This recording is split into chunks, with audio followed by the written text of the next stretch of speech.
While everyone has been talking about sustainability, eco-friendly, which has actually become the so-called cool terminology these days, it is very important to understand that some brands or companies could be greenwashing the consumers. Well, what's that term? It is a marketing tactic of deceiving customers into believing that products are sustainable.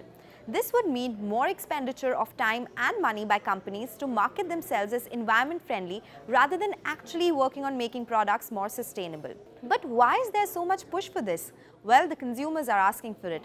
I'm sure given a chance, you or I would go ahead and buy a sustainable or eco-friendly product even if it is priced higher. And in 2021, we saw rise of sustainable brands.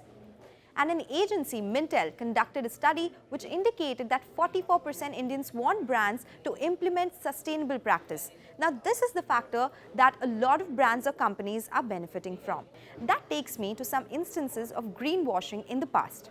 The car maker Volkswagen was issued a notice in violation of Clean Air Act as the company intentionally programmed diesel engines to activate emission controls during tests in order to meet the emissions targets as per the law.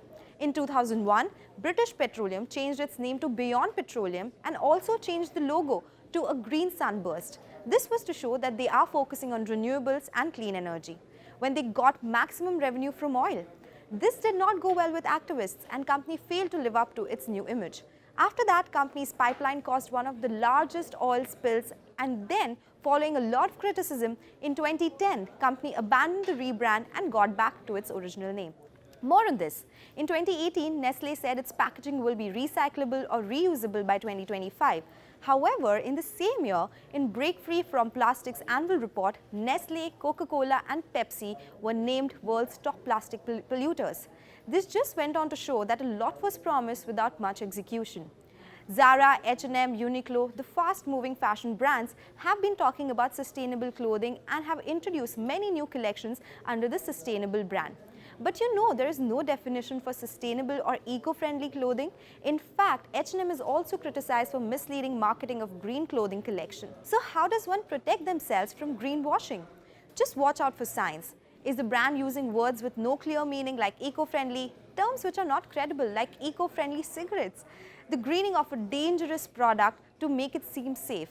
No proof and only suggestive pictures without a backing are some of the red flags.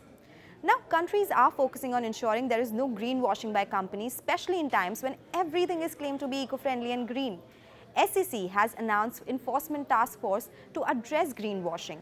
European Securities Market Authority has also published Sustainable Finance Roadmap for 2022 to 2024, where they have sounded alarm to those mislabeling products under Sustainable Finance Disclosure Regulation. Currently, there are no specific regulations under trademark laws or environmental laws to address greenwashing in India, and this requires an immediate and serious look.